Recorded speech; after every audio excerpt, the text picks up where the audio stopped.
go. What you doing? Now just give me a sec. I'm short one supplement this week. Alright, I think that's enough. Alright. I'm ready now. Welcome back to At the Table. This week, for our D&D content, we are covering supplements that can all be purchased for pocket change. Hello, welcome back to At the Table. In this week's content, we are covering supplements that all can be purchased for pocket change, $1 or less. I am Jon-Paul, and if you are enjoying our content, don't forget to like and subscribe. Our first piece of supplemental content this week is known as 15,000 NPCs. Your non-player characters make up the majority of your world, and dungeon masters almost always have trouble just coming up with random names on the spot for those non-important characters that your party might stroll in just into a town and want to talk to for no reason other than idle curiosity. With this piece of supplement, you'll have over 600 pages of named NPCs with brief descriptions of their appearance. Very useful and exceedingly broken down for efficiency because their descriptions also factor into what table they have. They have a table section of farmers, general laborers, paupers, and then the types of tradesmen you might find in a village, a town, or a city. The descriptions of these NPCs that are found in this content are very generalized and will cover most of your non-exotic humanoid races. Your halflings, humans, elves, any of those types of characters. These NPCs are great fill-ins. The descriptions are very humanoid while still vague, but won't cover your more exotic races like kobolds and dragonborn, lizard folk, etc. But as I said, 600 pages is exceedingly useful for covering the entirety of your world building exercise, and you'll find a lot of usefulness in this 15,000 NPCs. It can also be a useful list if your players are running out of names for their characters in the future. Our next supplemental piece for under $1 is known as the Creature Harvest Index, Volume 1. Volume 1 specifically focuses on beasts, which make up the majority of the low-level encounters that your players will have throughout your D&D experience. The Creature Harvest Index is a breakdown of all of the things your players could salvage from their kills, whether it's simply taking pelts and skins for making leather armor, or pieces of trophies such as teeth, talons, etc. Anything that's a harvestable material from your kills. The Creature Harvest Index, while we're only covering Volume 1, does have 5 other pieces that break down what you can salvage from aberrations, monstrosities, dragons, elementals, and fae. Volume 1, though, also besides simply the salvageable material from your kills, also includes a new tool item known as the Skinner's Tool, which will allow for more flavor for the player and dungeon master when describing harvesting materials.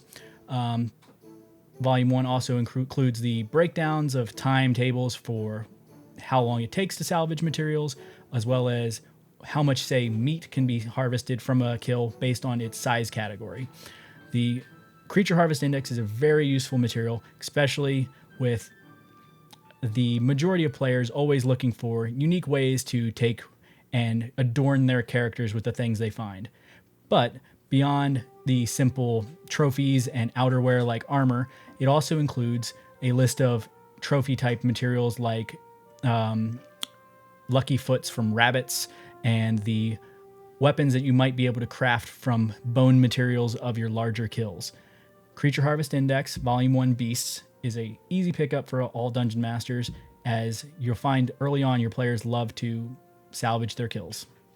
As a seasoned dungeon master, I can say that easily this piece of content would have been useful for me starting out, as my players found ways to skin a variety of things that aren't even covered in these 6 supplements that make up the Creature Harvest Index. Yeah, don't ask. A third piece of content we're covering this week is the Gunslinger Subclass for the fighter, specifically the build created by Matthew Mercer, the dungeon master for the Critical Role team. This one is probably the most play-tested and well thought out of the available Gunslinger subclasses that you can find online. It's easily what I would recommend for any dungeon master having a player who wants to play a Gunslinger subclass, this would be what I would recommend you add to your table. It's designed as a efficient archetype that allows the players to design, craft, and utilize powerful yet dangerous weapons with a balance that counteracts how powerful the weapons are by creating a certain amount of danger. This flavorful fighter archetype focuses on the ability of the player's character to create, craft, and design powerful yet dangerous weapons while implementing them with immaculate aim. They are a ranged battlefield commander with this subclass. You'll find that it includes tables for a variety of weapons, ranging from simple single-shot pistols all the way to multi-shot firearms, along with the big bad rifle known as Bad News. If you're looking for a ranged, flavorful fighter archetype, this fighter subclass is my recommendation. Our fourth piece of supplemental content is called Puzzles and Riddles. As a seasoned dungeon master, I can tell you that puzzles and riddles are about the biggest bane to players as doors. You'll find this supplement includes a variety of both complex and simple puzzles and riddles to allow you a brief break in gameplay while your players gather to come up with useful solutions. These can be implemented into dungeons or as the useful distractions of monsters such as sphinxes, which are known for riddles that are given in either to bypass them or gain some kind of favor from this particular monster. But Puzzles and Riddles includes a variety of images for you to use as reference material when throwing puzzles at your players, as well as visual representations of their solutions if you're a dungeon master who needs that as an explanation. That way you can put physical items on the table if that's the kind of environment you want to set up for your players, or just to help you describe it in a visual manner for your players. But Puzzles and Riddles will help you extend your game time and give you a brief break if you're the dungeon master at the table. Our last supplemental piece we're covering this week is known as the Raconteur's Lexicon. The Raconteur's Lexicon is a 5-piece collection. This 5-piece collection is currently available for just under $4, but we're going to focus specifically on Volume 2 this week. Volume 2 this week is Spellcasting and Conditions. The Spellcasting Conditions section of the Raconteur's Lexicon is a collective thesaurus, essentially, of all the different words that'll help a dungeon master or a player describe their spells that they choose to cast in-game. Most players or dungeon masters kind of get into the drawn-down, run-of-the-mill, constantly just saying, all right, you take your turn casting this spell, etc., etc., etc. But the Raconteur's Lexicon will allow you to go into more descriptive, verbose content of the action of forming your spell, the verbal and somatic components if you are using them as flair for describing the scene, as well as describing how a spell might be ranged or melee, as in like you, instead of just saying you touch your opponent, you grasp your opponent, or for ranged, you fling the spell towards them. The Raconteur's Lexicon gives you a much more collective dictionary to pull from when describing the thematic action of casting a spell. It also covers a variety of words that will help you describe the various damage types of a spell, such as describing acid as acrid, or lightning as bolt, or flash, or jolt. It can also help a player who wants to thematically describe healing their allies, such as shielding, reviving, regenerating, supporting, a whole slew of words that'll help you to go through the thematic experience of being a spellcaster. These kinds of content will help any player feel more like their character, and or help a dungeon master give more life and energy to their big bad or enemy, or even their allied NPCs for their players.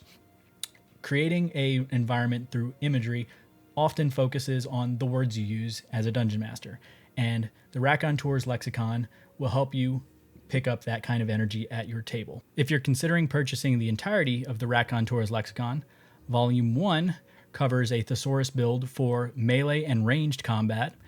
Volume 3 is a world-building thesaurus, which will allow you as a dungeon master to more descriptively define the environments that your players encounter. Instead of just calling a desert a desert, you can describe it as arid or temperate or however you need to bring life to that environment. Volume 4 is a tables designed for NPC options. So if you're rolling for a unique NPC that your players have encountered and you don't want to just come up with something off the cuff, pull up the table 4 for the Raconteur's Lexicon and just come up with something by the draw of the dice. Volume 5 is another critical fails table, similar to the ones we covered in last week's supplement. But the Raconteur's Lexicon as a whole is a very unique supplemental piece which will help a dungeon master bring more life to their world as a whole. All right, everybody, thanks again for watching. As you can see from this week's video, the entirety of the Dungeons & Dragons universe shouldn't always be focused on picking up $50 source books from the Wizards collection. You can expand your D&D table experience by picking up simple supplements available on the Dungeon Masters Guild for little investment, potentially for under $1, or maybe a bunch of things for less than $5. This content is available and will always help spur extra creativity in the Dungeons & Dragons community by putting this content out there, and you supporting it will help us keep Dungeons & Dragons as a collective experience for a global community. If you guys have any suggestions for future content, please post it in the comments section below. And as always, don't forget to subscribe and like just below.